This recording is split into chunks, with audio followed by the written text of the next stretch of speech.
প্রতি বছরের মতো এই বছরও কিন্তু শিলিগুড়ি কাঞ্চনজঙ্ঘা স্টেডিয়ামে পুষ্পমেলা চলে এসেছে। তো যথারীতি আমরা গতকাল গিয়েছিলাম এবং 20 টাকা দিয়ে টিকিট কেটে ভেতরে প্রবেশ করতেই দেখলাম বিভিন্ন রকম আচার এসেছে। তো লোভ সামলাতে না পেরে আগে আচারটা কিনে নিলাম, তারপর একটা তুলসী মন্দির কিনে নিয়ে চারিদিকে ঘুরতে ঘুরতে দেখলাম বিভিন্ন রকমের ফুল ফল এবং ইনডোর আউটডোর সব রকম প্ল্যান্ট এবার এসেছে। ইনডোর প্ল্যান্ট কিন্তু এবছর অনেক বেশি এসেছে। তো তোমাদের মধ্যে যারা যারা আমার মতো গাছপ্রেমী তাদের জন্য কিন্তু এই পুষ্পমেলা।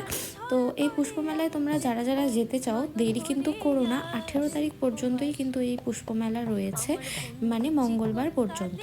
তো তারপরে আরেকটু ভিতরে ঢুকতেই দেখলাম সাংস্কৃতিক অনুষ্ঠান চলছিল এবং অনেকগুলো খাবারেরও দোকান ছিল। তো আমরা এনজয় করলাম প্রচুর প্রচুর, খুব ভালো লাগলো। প্রত্যেক বছরই আসবো এই মেলাতে। এবং তোমাদের ভিডিওটা ভালো লাগলে প্লিজ লাইক, কমেন্ট এবং সাবস্ক্রাইব করে দিও আমার চ্যানেল।